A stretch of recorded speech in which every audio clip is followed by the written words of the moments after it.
Well, welcome. You're listening to my podcast called People Are the Worst, God's Answers to Messy Relationships. And I thought of this podcast because, when you're hanging out with your friends or your family and they tell a story about something that happened and people shake their head and they make the comment, people are just the worst because they are so judgmental about what something happened or what somebody said. And we kind of have in our mind this idea that people are the worst. But here's the thing. We don't always want to admit or recognize that sometimes the person who is the worst is us, right? For sure. Pride, fear, compassion, silence, they all show up in how we relate to people.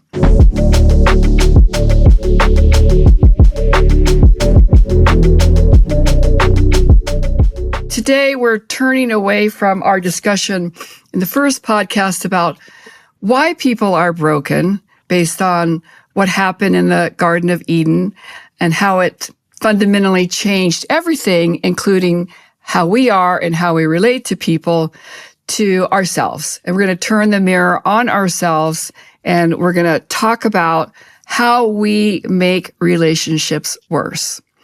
And more importantly, how we can change the pattern. I have with me again today, Pastor Mark Shoup, my friend, very wise man, lots of years of counseling, has dealt with all kinds of people, messy relationships. So thank you, Mark, for coming again to talk about this. Thank you for having me. Oh, you're welcome. I just have this thought about when we think about messy relationships, it is easy for us to list everything the other person did wrong. I mean, that's probably how everybody starts in a conflict. Well, they did this, they said that, etc. But James, particularly in James verses 1 and 2, reminds us that sometimes it starts with me. And he says, "What causes fights and quarrels among you? Do they not come from your desires and battle within you? You desire, but you do not have, so you kill. You covet, but you cannot get what you want, so you quarrel and fight. You do not have because you do not ask God." I have to say that James is incredibly wise about relationships. He's got so much good information in here.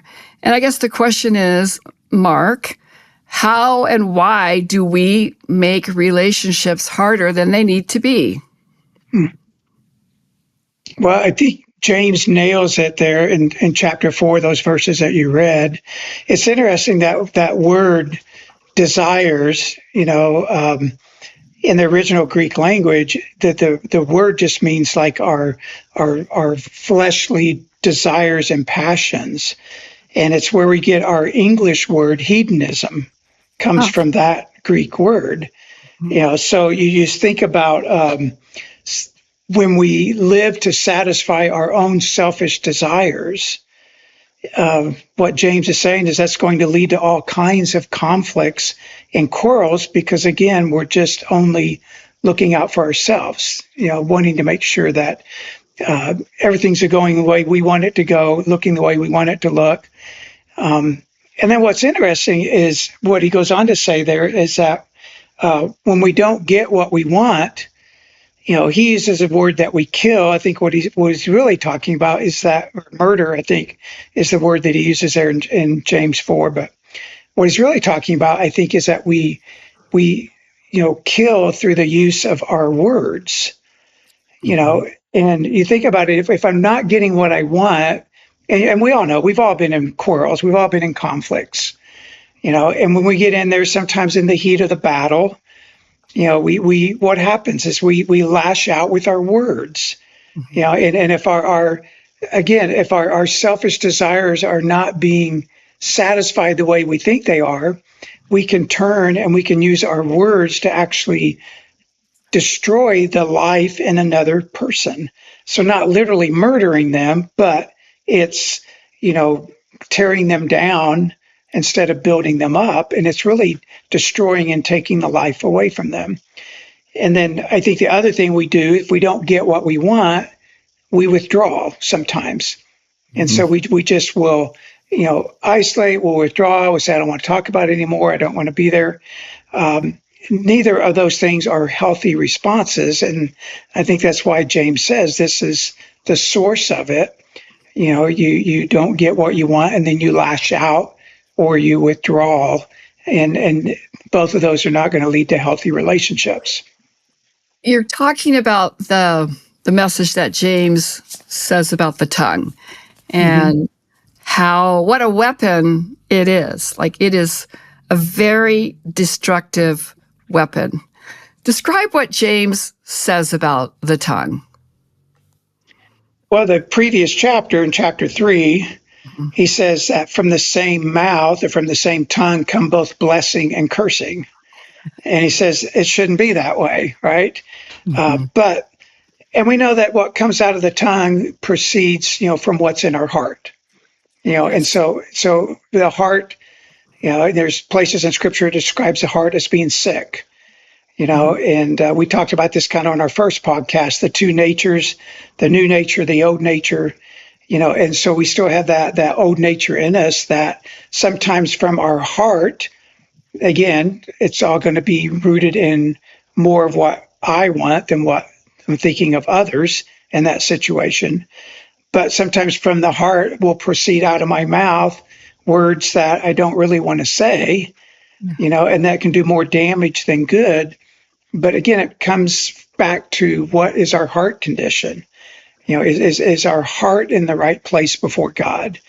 Are we in a posture of humility? Are we in a posture of submission?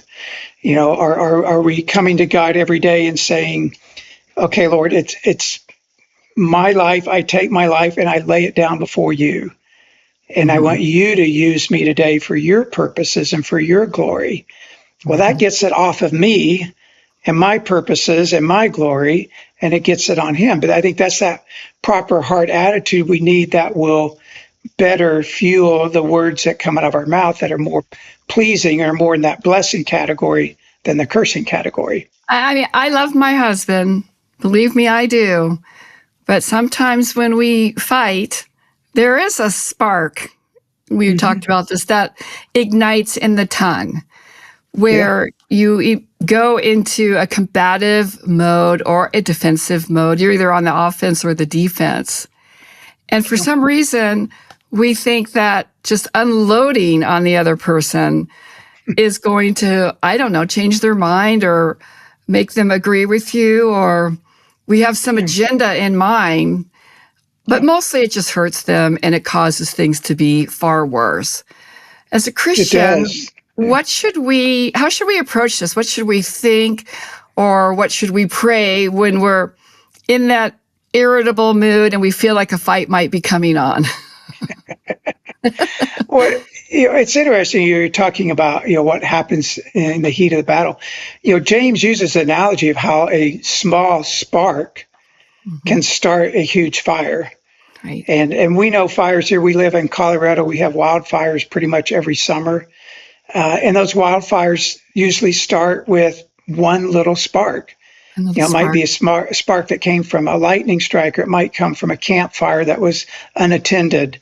Um, and Sandy, that we have seen just massive, massive destruction, of homes and even communities, Yes. just simply because of that one spark that Yeah. started this huge fire. And so I think, we don't often think of our mouth or our tongue or our words as being that deadly. It's interesting because in Proverbs 18:21, it says that death and life are in the power of the tongue. Wow. I mean, that is a powerful verse. It And you really think is. about it, and it kind of gets to what James is saying is that with our words, we have the opportunity to impart life to other people, or we can actually take life away from them. And I think a lot of times in the heat of the battle, in the conflict, when we lash out, we're not lashing out with words that are going to add life. We're actually destroying life and taking away life from whether it be a spouse or a friend or even someone we might say is an enemy. It's like And what God is wanting us to do is say, I want you to speak in ways that will be more life-giving. Mm-hmm. And I know for me, this is a struggle. You know, I memorized many years ago, James 1:19 says, let everyone be quick to hear, slow to speak, and slow to anger. Mm-hmm. Because oftentimes I get those opposite. I just want to be quick to speak. And sometimes we don't stop and pause and think before we respond, which I think would serve us really well.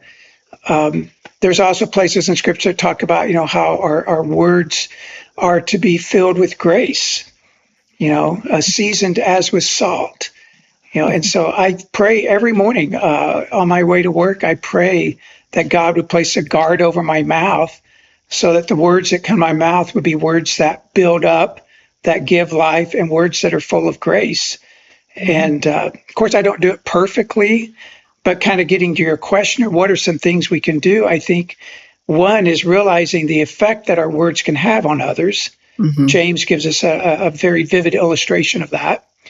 But then I think second is just praying that God literally would put that guard, almost sometimes that muzzle over our mouth, so that what proceeds from our mouth would be more pleasing to Him.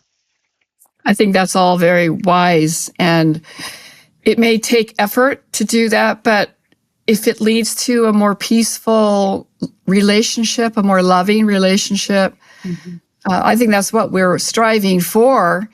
And fighting and the tongue can lead us in the opposite direction. So we have to learn through maturity and wisdom how to muzzle our words and how to choose our words carefully. Yes. The other thing you talked about, the other way that people go, and I have relationships that are both, is that people withdraw. There's some people who really just, they don't want to fight. They don't want to get into it. They don't even want to address the issue, even if you're not fighting. Like they immediately just shut down. I think that's a mechanism also of control. If fighting is a mechanism of control, so is shutting down. Because it takes you out of the relationship. It takes you out of finding a solution. So my question is pretty simple. Why do people withdraw, and what do they miss when they do that? Well, I think you hit it. I think, withdrawal is another form of control, just like anger is a form of control. So even if we lash out in the middle of an argument or a conflict, it gives us that false sense of power, but I think withdrawal, I think part of the withdrawal is there's a refusal to want to address anything, because in addressing something, it might mean that I have contributed to it. And so then I'm going to have to take a look at myself and, like you said, maybe have some more courage, or, be willing to see some of the unpleasant things.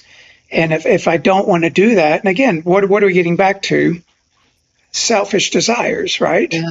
Yes. I mean, it really does at some level comes back to that I just selfishly say, I'm just going to withdraw because I don't want to deal with it. I don't want to maybe look at what are the things in my own life that might be contributing to conflict or contributing to a relationship not being everything that it's meant to be. Yes. And that really comes back to it's another form of selfish desires. They're just saying, I just don't want to do it. And obviously we know withdrawal, I mean, it's not healthy. We may think, well, I don't have to deal with anything, but even going back to what we looked at in our first podcast, is we're designed for relationship. And so what we miss when we withdraw is we miss finding that fulfillment and a level of contentment that we're meant to find in human relationships with other people. And by withdrawing, we miss out on that. And, I think about this, I think we all learn, we don't like to talk about COVID and go back and think about what life was like during that time period. But you think about what happened with COVID is it sent so many people into isolation. And I know there's still studies being done on what was the effects of that, especially on our kids that were isolated from other kids. having to go to online learning and all that stuff. But we're not meant to isolate. I think isolation is one of the greatest tools of the enemy, of the evil one. Is if he can get us to isolate, then we will never experience what we were meant to experience in community. Interesting. Well, I'm a person who tends to withdraw, like I believe it or not. um, and I think it comes from my own childhood where there was a chaos related to alcoholism, that it just felt better, more beneficial to me just to take myself out of it rather than try. As a child, you certainly can't do anything about that. But is there ever, I try to rationalize it by saying a little bit of space and distance might actually help if you're not constantly in trying to solve it, but you let some things settle and you pray about it and you consider your own part in it. So it feels like there's a sweet spot where some withdrawal can actually be healthy. But if you're doing it, if your motivation is, well, I just never want to solve the problem or I'm done with that relationship, I guess that really is what feels selfish. That is what feels selfish in that mode of operating. And I think what you're describing, I wouldn't look at as withdrawal. I think it's more of kind of like, I need a timeout, Yeah. I just need to hit it's like in the middle of a football game or something. It's like, things are getting chaotic. Oh, we better call a timeout and think about this. Yeah. We better ponder this before we move back into the chaos of the game. And I think it's healthy at times to say, well, wait a minute, I need time to go away and think about that. Right. I need time to process that. My wife and I are wired differently. She's much more of an internal processor. I'm more of an external processor. So we can be talking and I'll just be throwing things out externally, processing as we go. And she's the kind that just needs to be, whoa, I need to go away. I need to think about this. I need to, pray about it. But then what we do is we agree to at least come back together and continue to address it. So when I say withdraw is it's more of, I'm just not going to deal with it At all. I'm done. I'm not going to deal with the conflict. I don't want to talk about it again. We're going to kind of ignore it like it doesn't exist. Yeah. As we all know, it doesn't go away. But Yes. that's more what withdrawal is. It's a refusal to deal with anything, whether it be yourself or with a situation. Yeah, it just feels like they're opposite ends of the spectrum there. Yeah. But whether it's fighting and being offensively fighting or whether it's withdrawing, both of those are very damaging to the relationship. And we have to learn what is the better approach. So in your opinion, what is the better approach in terms of dealing with conflict in a relationship? Well, I think, first of all, you have to engage in it. And it starts, I think, with desire. You think about this, where it's, in a counseling situation, it's like if a person doesn't really want to change, if a person really doesn't want to work on a situation, you think about a marriage situation. People come in, it's like one person wants a divorce, the other person doesn't. Well, if the one person doesn't change their mind and say, well, I want to work on this relationship, I want to do everything needed to be able to, not just save our marriage, but see a marriage that, more thrives and works the way it's according to its design, it's not going to work. You got to have people that starts with that desire saying, okay, my desire is I want to resolve this. I want to become a better person. I want to be a better communicator. I want to be a better husband, a better wife, a better friend, a better coworker, whatever the situation is. I think it has to start with that desire to say, I want to do what needs to be done in order to have a healthy relationship. Mm-hmm. And if we don't get past that, then it's really nothing's going to change. Yeah, it's like that. You have to take that first step because if you don't, effectively, you're not in a relationship. You're just two people operating independently. But I think if you have that desire and just say, okay, desire is to, work through this conflict, but work through it in such a way that when we're done talking about it, we don't feel beat up, but work through it in such a way that it actually is going to bring us closer together and is going to bring more harmony and unity. And I think there's some effective ways that you can do that. One of the things that I work with couples with is what I call own your own experience. And so it's like, oftentimes when we get in the middle of a conflict and we sit down to talk about it, the first words out of our mouth are you, Yeah. followed by always or never. And what does that immediately do? It immediately puts the other person on the defensive. Yeah. And when you're on the defensive, it's like you go into battle mode, and it's like you're already, up against the wall, Yeah. in terms of how are we ever going to resolve this. Mm-hmm. And so I think a more effective way to do it is you start by just simply own your own experience. And that is that, you identify the issue and just say, okay, last night when this happened, I was thinking, Yeah. I was feeling. And so all you're doing is you're just simply sharing what was going on in you. Yeah. You're not making any assumptions about the other person. You're not making any judgments about the other person. You're just simply expressing this is what was going on in me while this conflict was going on. And the other person listens without interrupting. And then when the first person's done express that, then the other person has a chance to say, oh, well, this is what was going on in me when this was happening. And I think a lot of times, just simply by owning your own experience, it brings a lot of resolution to situations that was based on misinformation, misexpectations, misassumptions. And a lot of that gets cleared up just simply by expressing what was going on in each person. What we're talking about is sometimes you really need to have a third party, counselor, to help you with overcoming the walls that you've built or overcoming the challenges that you're facing as a couple. We've gone through couples therapy many times, and that third party, the person who's the professional who knows how to get you to do exactly what you're talking about and to frame things differently, can be really just a godsend, a lifesaver. Yeah.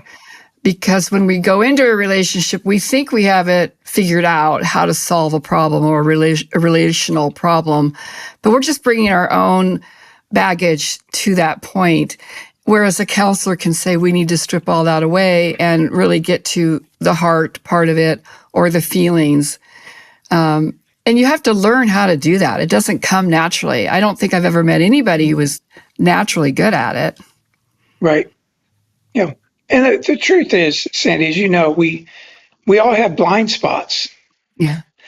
And people say, for every strength you have, there's a weakness that kind of goes along with that. And sometimes what you're talking about, whether it be a counselor, whether it's just, sitting with another person in a conversation, sometimes they're going to see things that we fail to see on our own. And not even because we're, what is it? It's not because we're so wanting to be, bad in a relationship that we don't see it. It's just that we just go along through life and we don't see some of the things that might be adversely affecting the lives of others. So I agree. I think it's helpful. It's part of, again, the design of community. Right. In community. So sometimes it could come through a counselor. There's been times where, my wife and I have been in a small group setting and somebody would share something in the small group and we just kind of look at each other like, oh my gosh, that's exactly what we needed to hear right now. Some insight that we didn't see on our own. That happens as well, even by going to church and listening to a message that just specifically speaks to you. That's the way God designed that to happen. So the Bible talks about first talking with others. And as you're saying, it can be a trusted friend, somebody who's also a Christian, in my opinion. And that is just a way to start the process. But you have to be vulnerable, willing to be vulnerable to do that, willing to open up and say, this is what's happening. I find that people are not always willing to do that. Yes, it's true. Yeah, I think self-awareness is a big piece of resolving any conflict. Mhm. And am I willing to, look at my own stuff? You know, a lot of times and even sometimes when you go into a counseling setting, you think, well, I'm going to go into the counseling setting because I'm going to find out how I can fix the other person, how I can help them, how can I help them see the things they're not seeing. But we don't want to look at ourselves, and we don't want to say, well, what am I contributing to this situation? Well, what am I contributing to the relationship, either to the effectiveness of it or to the ineffectiveness of it? And again, because we don't like to look at ourselves that way. But I think that whole thing of self-awareness is really key. And sometimes to really learn about ourselves and how we're coming across to others, we need the insight of someone else, whether it be in a counseling office or whether it be sitting with a friend over lunch or in a small group setting. There's lots of places where that can take place. I'll tell you one thing as a couple, one time, we may not like to spend a lot of time looking at ourselves. We probably don't spend enough time looking at ourselves and looking for those weaknesses. But one thing we do spend a lot of time doing is looking at other people and other relationships. Sure. And I think this also is something that can cause a lot of conflict when you compare your relationship to another person, or you compare another couple, you compare their family to your family, you compare their life experiences to your life experiences. And that comparison can really create dissatisfaction in your own life and cause you not to value what you have. It can really cause problems in a marriage or in a relationship. Yes, I agree. And I think what happens when we compare with anything is we end up losing, right? When we compare ourselves, it's like, well, we're never going to totally measure up to whatever it is we're comparing ourselves to. And I think there's certainly some good that comes from social media and from the internet, but a lot of the social media it's about comparing. We go on there and we look and we say, oh, well, they've got more friends than I do. They get more likes than I did, or wow, they go to all these places for vacation and we don't go anywhere for vacation.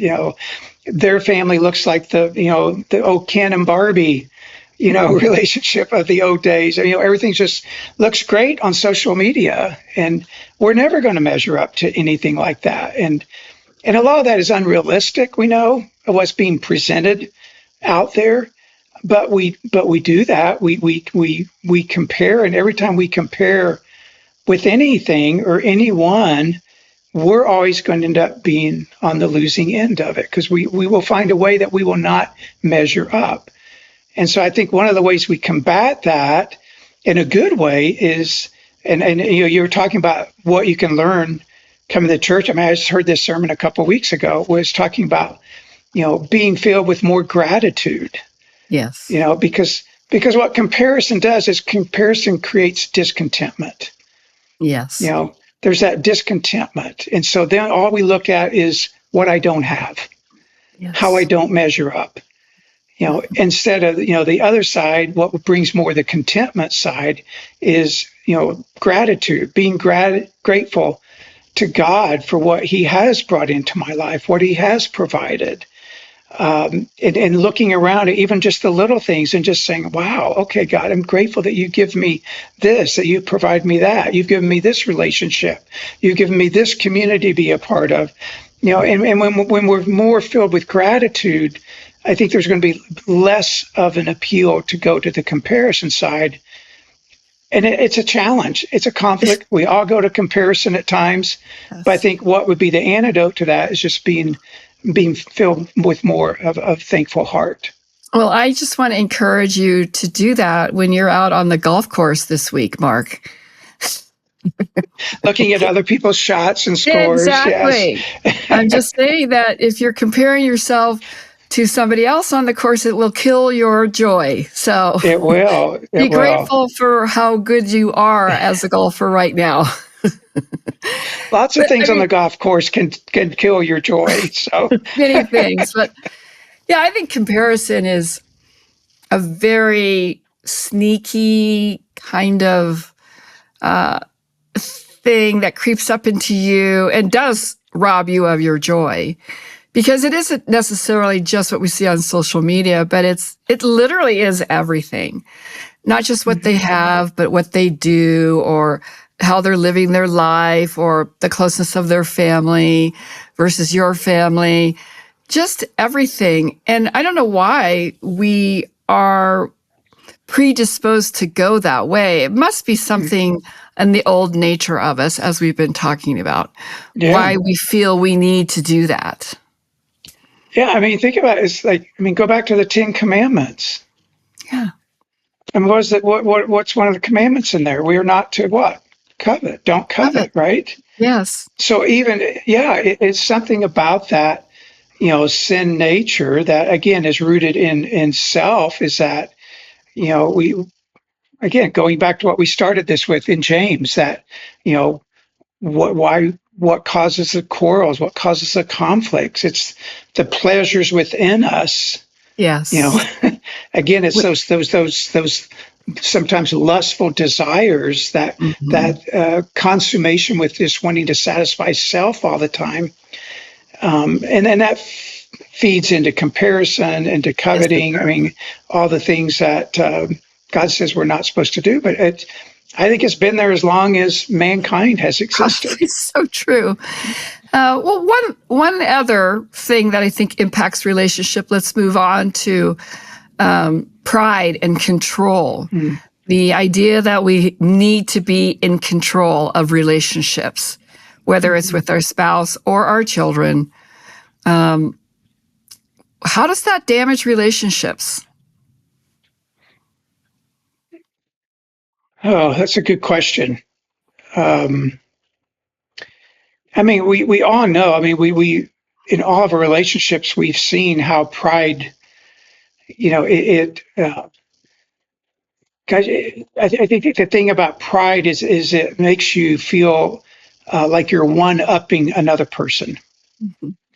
Okay, so meaning that I'm always one step ahead of them. I'm always one level up above them, whether it be in terms of my career, whether it be in terms of accomplishments or possessions, go down the road. But I think the thing about pride is it causes us to come across in that way, and what that does is it creates a distance in relationship because the other person just feels like, oh, I will never measure up to you, or I feel less of a person being around you because of how you're kind of towering over me.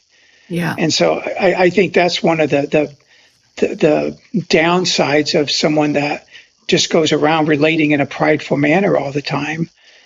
And I mean, I think we all would say, what kind of person would you rather be around? Would you want to be around a greedy person or a person that's more giving and thoughtful and considerate?